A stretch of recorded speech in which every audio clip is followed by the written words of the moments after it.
Imagine waking up tomorrow morning and finding that your organization can't authenticate users, customers can't access online services, payment systems are unavailable, emergency calls aren't connecting, and critical operations have stopped. No ransomware note, no hacker demanding Bitcoin, no data breach, just silence. Over the past 2 years, we've seen some of the largest technology disruptions in history.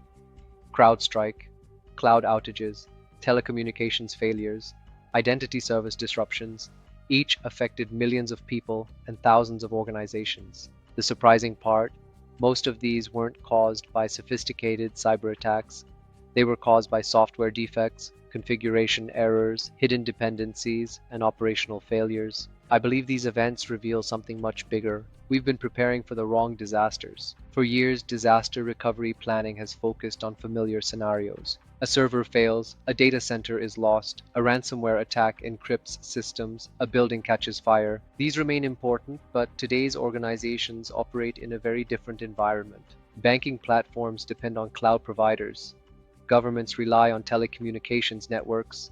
Energy companies depend on identity systems, DNS, certificate services, and software vendors. Modern technology ecosystems are deeply interconnected. When one hidden dependency fails, entire industries can be affected. Let's start with one of the most significant technology failures in recent history. In July 2024, a faulty software update from CrowdStrike affected millions of Windows devices worldwide. Airlines grounded flights, hospitals delayed procedures, banks experienced service disruptions, government agencies were impacted. Importantly, this wasn't a cyber attack, it was an operational failure involving a trusted security product. The lesson wasn't simply that software can contain bugs. The lesson was that organizations had placed enormous operational trust in a single layer of their technology stack. Security software, designed to protect the business, became the mechanism that interrupted it. What made the CrowdStrike incident particularly instructive was its speed. Within hours, the scope became clear. This was not a regional event, it was global, and the recovery process exposed another layer of the problem. Because the affected devices couldn't boot, automated remediation tools couldn't reach them. IT teams had to physically access machines, one by one, to apply a manual fix. In large organizations, that meant thousands of devices. In some cases, it took days to restore full operations. This is the hidden cost of operational monoculture. When every device runs the same software stack, a single defective update becomes a simultaneous failure across the entire fleet. Organizations that had diversified their endpoint security or maintained isolated recovery environments fared significantly better, not because they were lucky, but because they had designed for failure. Now let's move closer to home. In Australia, a major Telstra outage disrupted services, including 000 emergency calling. Public reporting indicates the issue involved a combination of missed software updates, undocumented design changes, and time synchronization failures. Think about that for a moment. Time, something almost invisible, became a critical dependency. We rarely discuss network time protocol, GPS timing, or clock synchronization in board meetings. Yet modern telecommunications and many distributed systems depend on accurate, consistent time. This incident reminds us that resilience isn't just about protecting visible systems, it's also about understanding the invisible infrastructure that keeps everything running. The Telstra incident also surfaced a broader truth about modern infrastructure. The systems we depend on most are often the ones we understand least. Time synchronization is one of those invisible systems. It underpins authentication protocols, financial transaction ordering, logging, encryption, and cellular handoffs. When clocks drift, even by milliseconds, systems that depend on synchronized timestamps can behave unexpectedly or fail entirely. This is not unique to telecommunications. It applies to financial trading platforms, healthcare systems, industrial control networks, and distributed cloud services. Resilience professionals often focus on the visible layer, the applications, the servers, the network. But below that visible layer sits a substrate of protocols, timing services, certificate authorities, and routing infrastructure that most organizations have never formally risk assessed. If you haven't mapped your dependencies below the application layer, you don't yet have a complete picture of your risk.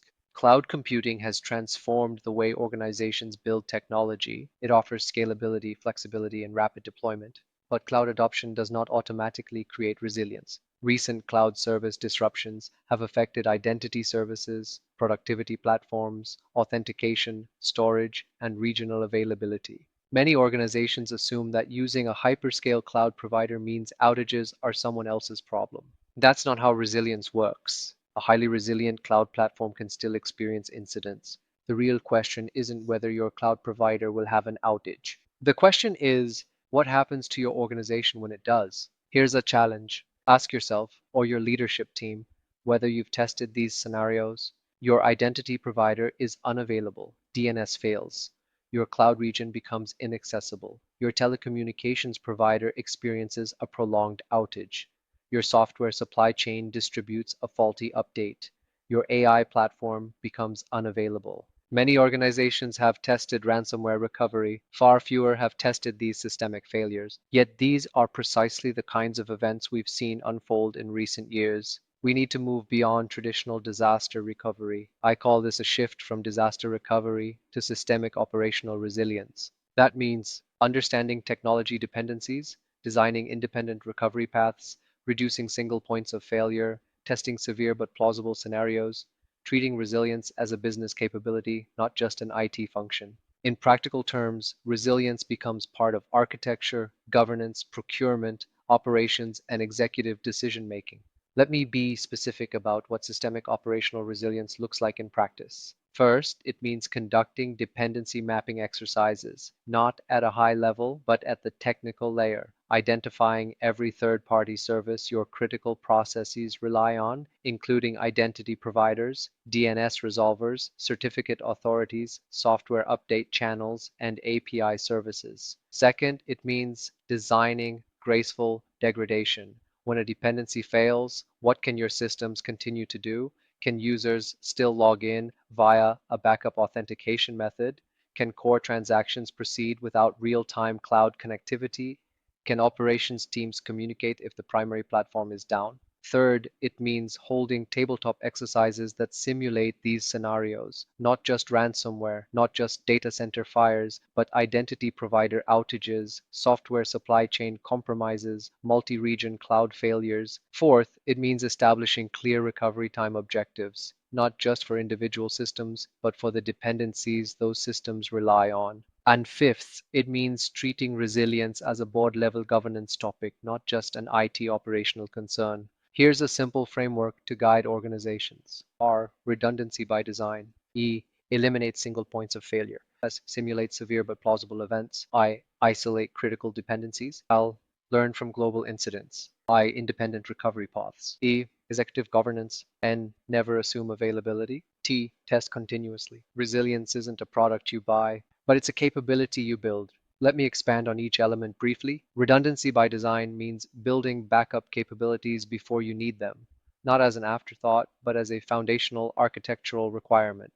Eliminating single points of failure requires honest assessment. Every system has them.